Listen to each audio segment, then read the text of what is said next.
Hey, what's up everyone? Hope you're all having a great day. Before I start this video, you can probably already tell by the title what this video is about, and I wanted to emphasize that the purpose of this video isn't to make fun of anyone or to put anyone down. Rather, I simply wanted to take the time to discuss the topic and explain why it's true.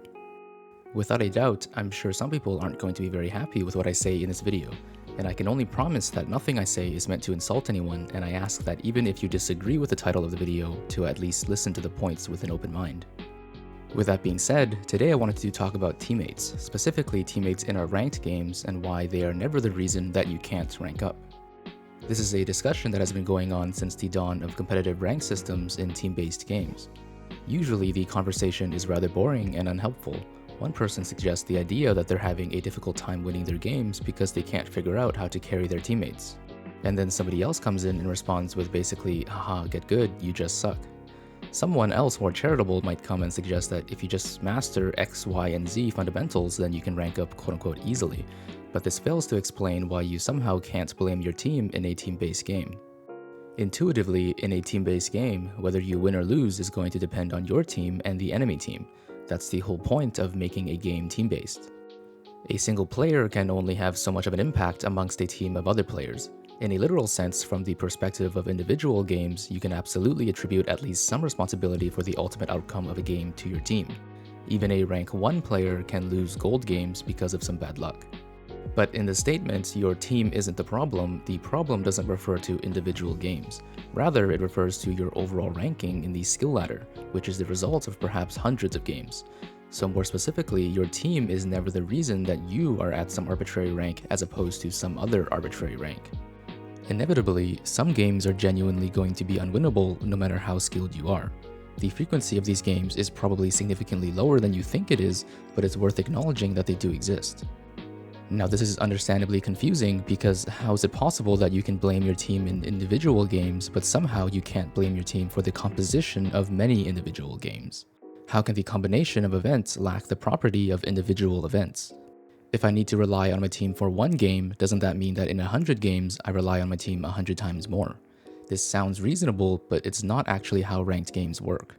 For example, imagine that I have a bucket, and sometimes I pour water in, and sometimes I take water out. I pour 51 cups of water in, and then I scoop 50 cups of water out. Naturally, I've done 101 different things 101 separate times, and yet the ultimate result is that I have effectively done almost nothing. Because events can cancel each other out, and the end result only contains events that don't cancel out, which in this example is 1. The same logic applies to ranked games. Sometimes you're on the worst team, and if you're honest, sometimes you're also on the better team. So unless one is somehow suggesting that Blizzard purposefully and deliberately targets your account, rigging the system against you specifically to place you on the worst team more often, over time the effect of your team cancels out, and the only constant left is you, since you're always on your team and never on the enemy team. While the matchmaking is somewhat random, we can apply the same logic to events that aren't predictable.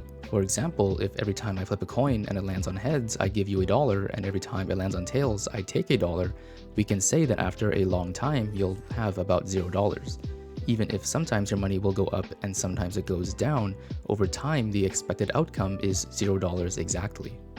It may feel like we have bad teams the majority of the time because people tend to be loss aversive, meaning we remember our losses a lot more than our wins. If it were true that we lose because of our team, then it must also be true that we win because of our team, and therefore we would also have to admit that we have no impact on the outcome of the match. If you have no impact on the outcome of an individual match, then it makes sense that your rank, which is the combined outcome of many matches, doesn't change. In order to increase your rank, you need to increase your impact. How one might do that specifically will vary from player to player, but the reality is that we need to do more than our teammates are capable of if we want to prove that we're more capable than our teammates. Remember that our teammates are on average in the same rank that we're already in. It would be paradoxical to expect our gold teammates to play like plats. If they play like plats, they wouldn't be in gold in the first place. They would of course already be in plat. Regardless of what rank you're in, the reality is that every player has to deal with the exact same problems, just to varying degrees. Anything that we could claim is a problem for us is going to be a problem for everyone else. If other people can rank up, but we can't, we can only say that there's something they figured out that we haven't.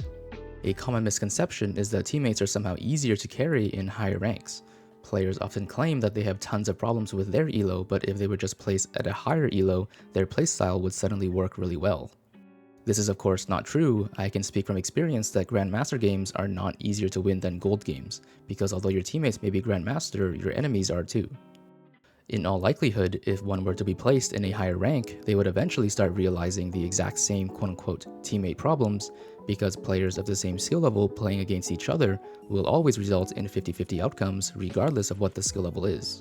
Not to mention that if games somehow got easier the higher you go, why would you want to rank up in the first place? If your rank is the hardest rank in the game, then you may as well say that you're already playing with the best players. This is of course not the case, and there's a reason that GM1 is considered the best rank in the game, not Bronze 5. Inevitably, we eventually all run into the problem that it feels impossible to carry our teams. At the end of the game, our mind simply cannot comprehend how we possibly could have played better. The uncomfortable truth is that if you feel this way across many games, it can only mean that you've now reached your peak rank, and you've reached your true skill level. I should emphasize that there's nothing wrong with admitting that you've reached the limit of your abilities. It's always tempting to want to believe that we deserve more, but at the end of the day, it's unlikely that any one of us is ever going to be the best player at the game, which means eventually, maybe now or in the future, we might have to admit that we should just call it a day. It's pointless to deny what is evident. If one cannot solve the problem of carrying their teammates, then we cannot expect to gain credit for solving that problem. It's tempting to want to say that the problem is simply unfair, that the problem is impossible, and that no player on Earth could possibly solve the problem that we're faced with. But we should take a step back and think more carefully about whether or not this conclusion is actually reasonable, and reflect on the implications of if this statement were actually true. If it was actually the case that it's impossible to carry our teammates, then why is it that there are so many people higher ranked than we are? Even if we are GM, it's evident that there are perhaps hundreds of thousands of people who have already and are currently surpassing us in rank. The obvious conclusion is that it can't be impossible if there are already people who have proved that it's possible. We would have to ask how higher ranked players do not get held back by their teammates. Of course, there must be a reason that they don't get held back, and it is precisely that reason that separates you from them.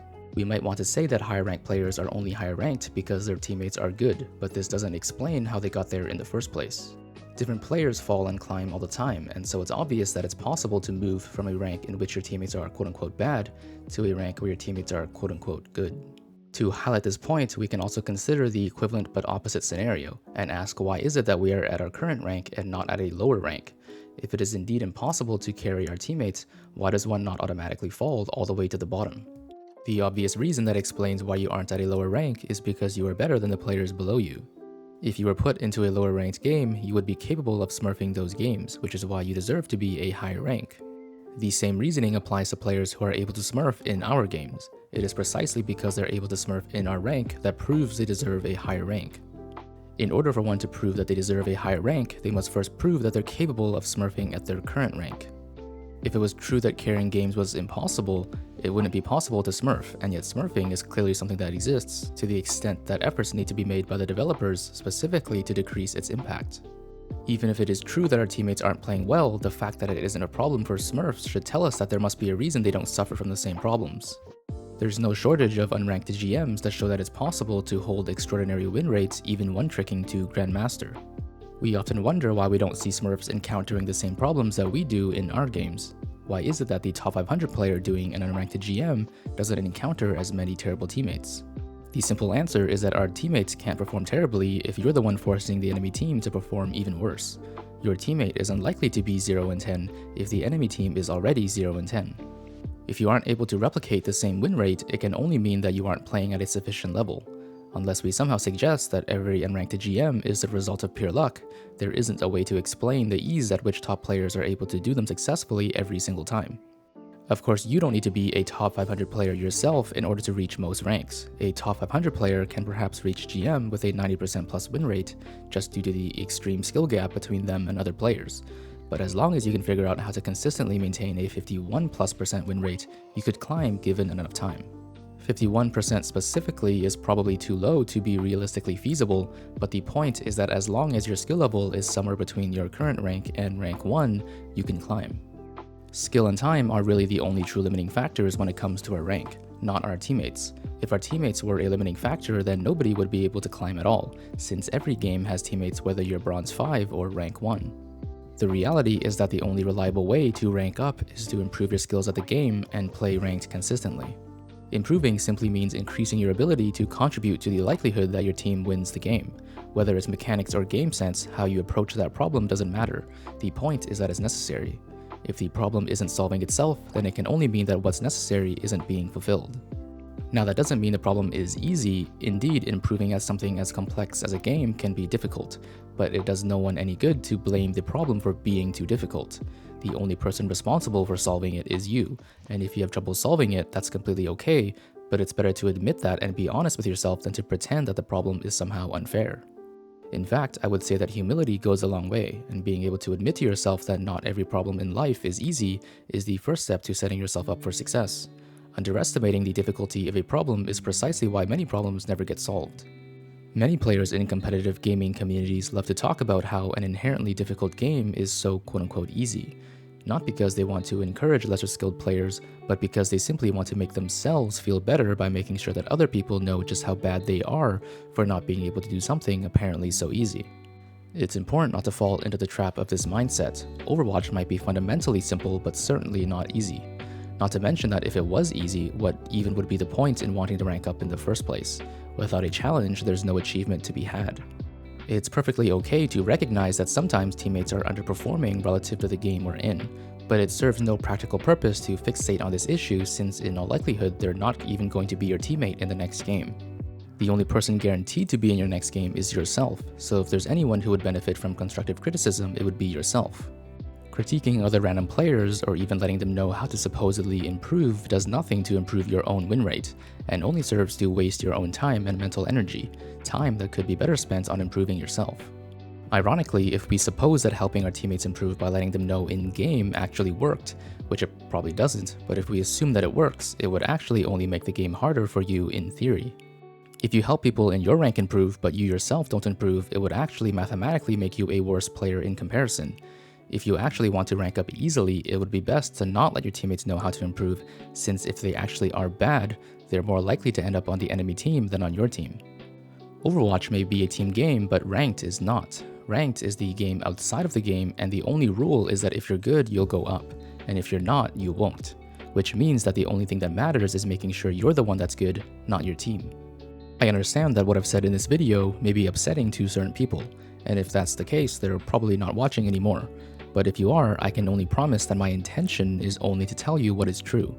Sometimes the truth is hard to accept, but it would do no one any good for me to lie and say that teammates are to blame for holding you back if that's not the case. If you're not convinced, there's unfortunately not much more that I can say, but I would encourage anyone to consider the fact that you absolutely do have what it takes within you to achieve your goals. And that's all I have to say for now. If you made it this far, I want to thank you for watching. If you enjoyed the video, consider subscribing and leaving a like and comment to support the channel. And with that, I hope you have a wonderful day.